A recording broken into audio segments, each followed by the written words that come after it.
All right, y'all, welcome to the show. I got a great one for you. So in just a second, Trump was caught in a corrupt extortion scheme. And when you see the specifics and the details of exactly how corrupt he is these days, it is mind-boggling. So we'll dive into that. We also have a bunch of videos of veterans. Veterans are fed up, and they're waking up, and they're turning on Trump. We also have Joe Rogan simping so hard for Elon that his brain melts out of his ears. There's a lot to say about that clip. Wait until you see this new claim he has. And then later on in the show, Fetterman is a washed MAGA cuck. It's about time we talked a little bit more about John Fetterman, the brain-damaged conservative Democrat himself. So I have all that and more. Everybody do me a big favor. Please subscribe to the channel. That helps out big time and costs you nothing at all. And thank you to everybody who supports this show on Patreon. Literally could not do it without you. It goes a long way, man. $5 a month goes a long way. I've never talked to an advertiser, never talked to a corporation or a billionaire or a government. We're grassroots funded by you guys, and we get the default ads on YouTube, and that's it. Very proud of that fact that I've never done an ad read. All right, let's go ahead and dive into it. We got a lot of stuff to get to. So let's start with this here, guys. Trump came out the other day and said the following.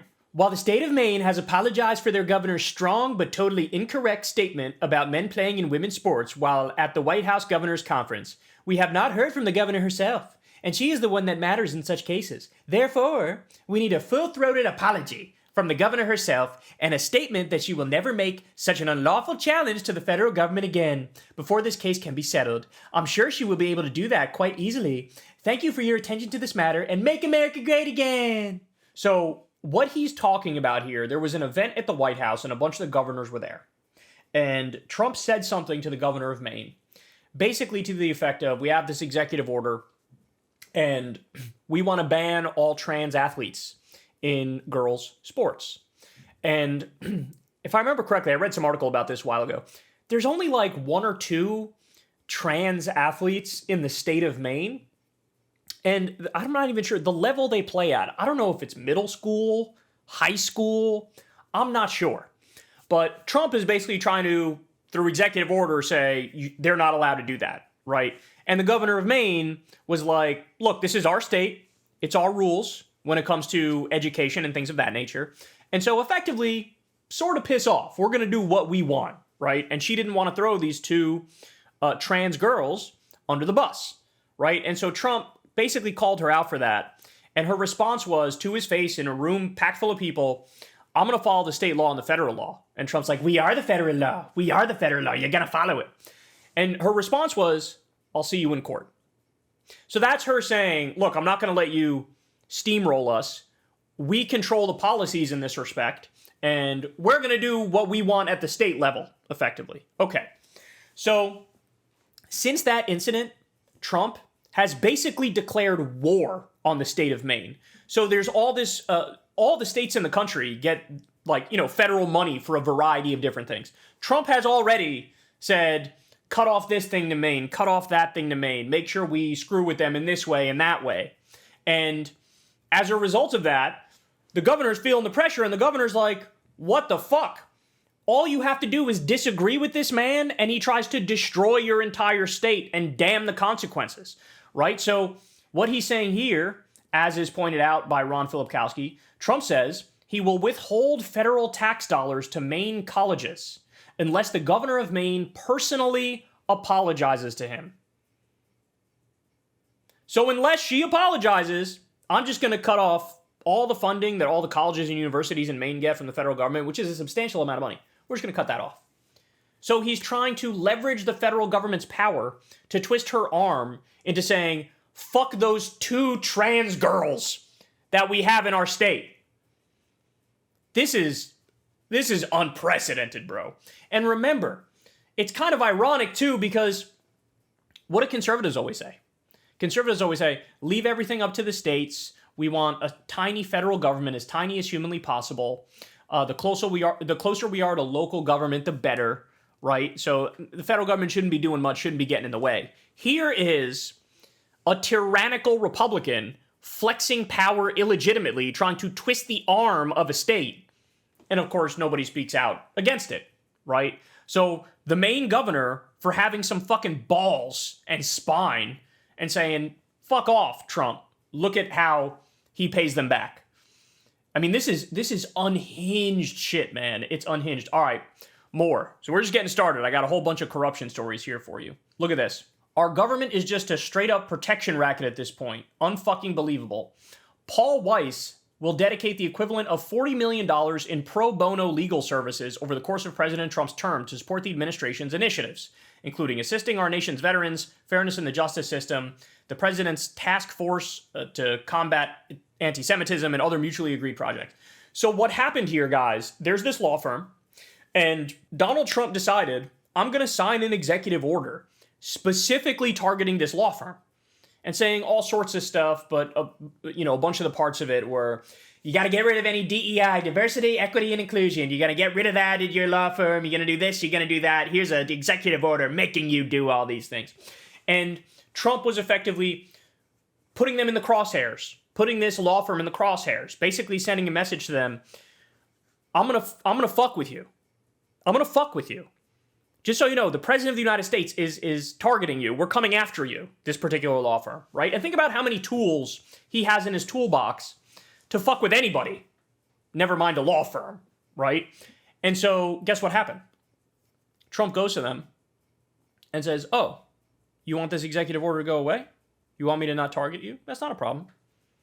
You got to give me $40 million in pro bono legal service.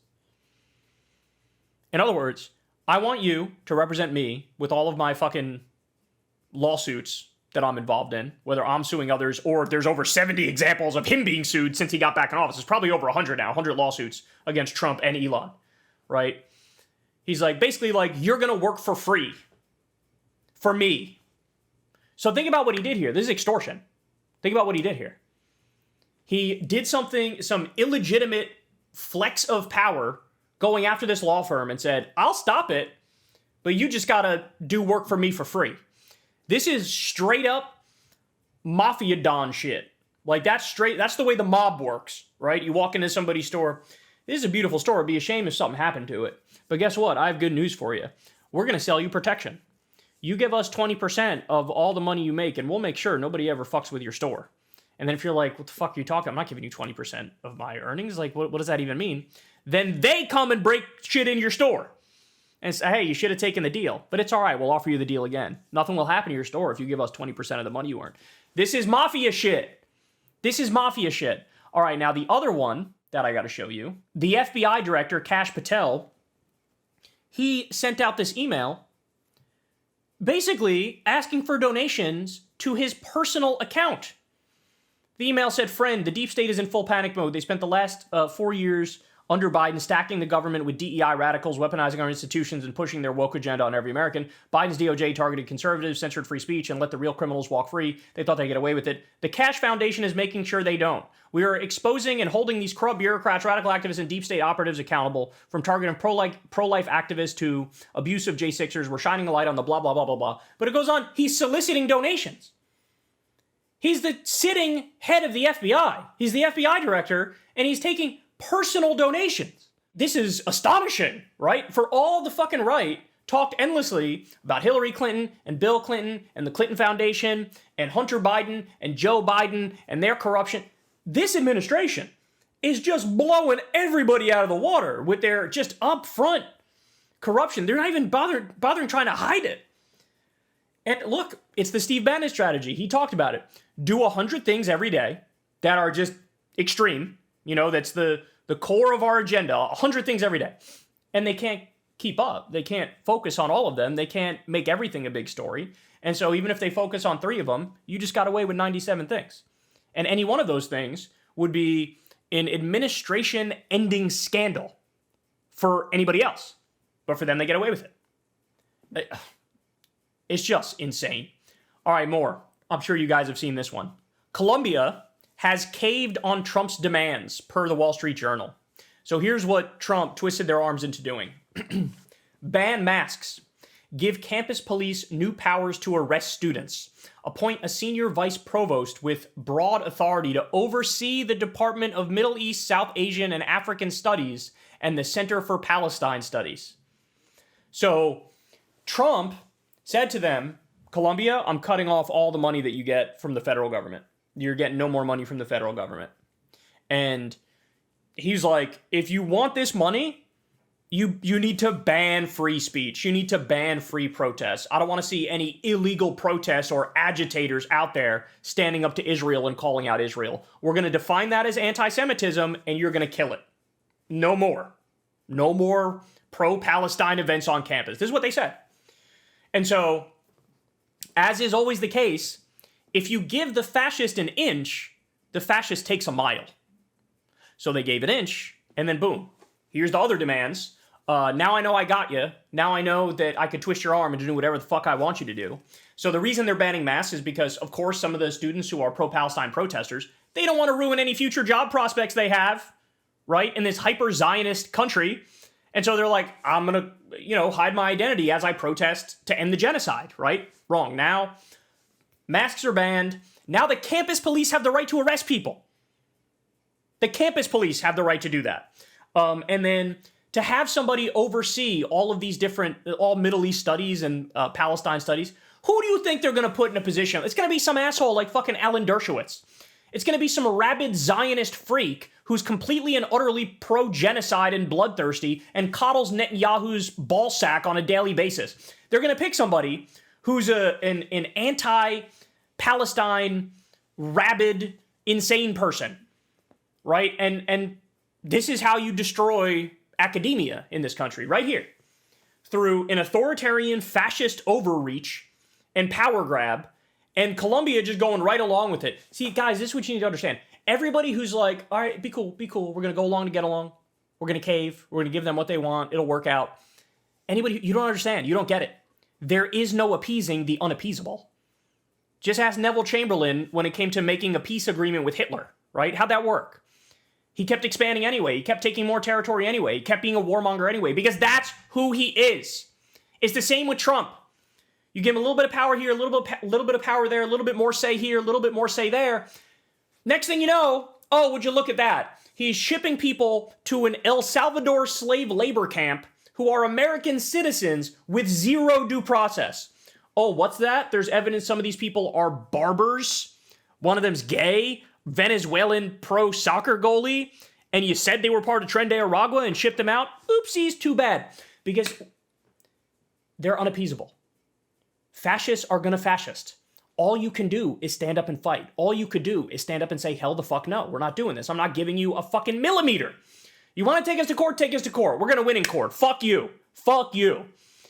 And then look, it'll be a hard fight. Nobody's saying it's gonna be easy, but after the 4 years is up, right? At some point, you're going to come out on top because the truth always prevails in the end. But right now, they're just like, I don't want to deal with a headache. Just fucking cave to him. Fuck that. There is no caving. There is no caving. All right, I got more for you. This segment is honestly a bit of a never-ending segment here. Look at this. This is how corrupt the Trump regime is. This is how corrupt the Trump regime is. Think about how low this is. This is not your grandmother's Easter egg roll. White House seeks corporate sponsorships for Easter event. So you know that famous Easter event where they do the Easter egg roll on the lawn and stuff, and ha ha hee hee, everybody giggles and has fun, and there's little kids there, and the president's like, shaking hands, meet and greets, etc. They want corporate sponsorships for that now. They want to sell out the fucking Easter egg roll. Here's what they say. The White House, through an outside event production company called Harbinger, is soliciting corporate sponsors for this year's Easter egg roll, which is prompting major concerns from ethics experts, you don't say, and shock from former White House officials from both parties. The sponsorship offers range from $75,000 to $200,000 with the promise of logo and branding opportunities, according to a 9-page document sent to potential sponsors obtained by CNN. This is like that story we just covered. Trump is literally selling face-to-face meetings with him at Mar-a-Lago. $5 million gets you in the room with him one-on-one. $1 million gets you at a table for him for a meal surrounded by other business people. We have never seen a more corrupt administration. He's literally selling policies, selling favors. You want a corporate welfare check? You want a subsidy? You want a special tax break? You want the EPA to lay off you? Here, gimme. We've never seen anything like this. Because they're not even bothering to pretend. Like, in the first term, Trump made this whole show of like, oh, I'm divesting from my businesses. It's all going to go in a blind trust because no president should make money while they're in office. And then what happened? It was fake. He didn't really divest. He didn't really have a blind trust. He just let his kids oversee all the assets and the businesses, right? This time they didn't fucking bother. Why would they bother? He ran a crypto scam on his own supporters 2 days before his inauguration, stealing millions and millions from his own supporters. He's like, bro, I got away with 91 crimes. I can do whatever the fuck I want to do. And there's nothing you can do to stop me. And now, one-on-one meetings for $5 million, pay-to-play corruption, out-and-out bribery. Now you got they're selling the fucking sponsorships for the Easter egg roll? What the fuck? So this thing was started by Rutherford B. Hayes in 1878, has long been privately funded without taxpayer dollars, largely through the American Egg Board, which also provides tens of thousands of eggs for the occasion, and all money raised by Harbinger will go to the White House Historical Association. But the solicitation for sponsorships marks an unprecedented offering of corporate branding opportunities on White House grounds, running counter to long-established regulations prohibiting the use of public office for private gain. Quote, this is an enterprise. This is not your grandmother's Easter egg roll where people lined up outside the gate and go and roll an egg and get a little gift bag and walk out, said former official involved in planning the event, which has cost hundreds of thousands of dollars in recent years. The pitch document laying out sponsorship opportunities includes logos for both the White House and Harbinger, which previously produced the event during President Donald Trump's first term and is offering initial planning and event day execution for sponsors that sign on. It features imagery of Trump, First Lady Melania Trump, members of the Trump family, the Easter Bunny, and White House press corps, including CNN correspondent Caitlin Collins. Sponsors of Weir, the White House Easter egg roll, provide financial support, activities, and giveaways to enhance the event while gaining valuable brand visibility and national recognition. Read the document. This reminds me of Idiocracy. Remember when Brondo, it's what plants crave. And they were basically like feeding the crops this Gatorade-like sports drink called Brondo. And like the White House and Congress in Idiocracy, you got all these corporate logos all over the place, right? Because everybody became a fucking moron, and we just sold out over and over again to these mega corporations. This is now what's actually happening in our country. It's been bad for a long time. It's only getting worse under Trump. He is immensely transactional. He is immensely corrupt. It's honestly mind-boggling. It's mind-boggling how much he does it, how much he gets away with it, and then the nerve he has to accuse others of being corrupt. This is wild, man. This is wild. Now, again, I want to reiterate that, like, the story, I just gave you a whole bunch of stories. That's like 3 days. That's 3 days of reading the news. And we get all of those things. We got 4 fucking years of this. He's going to be in the Guinness Book of World Records for the most corruption by the time we get to year 2. I've never seen anything like it. Hey, y'all, do me a favor and like and subscribe. It helps out big time in the algorithm. Click the bell as well for notifications when videos drop. And watch that video on screen right now. You know you want to.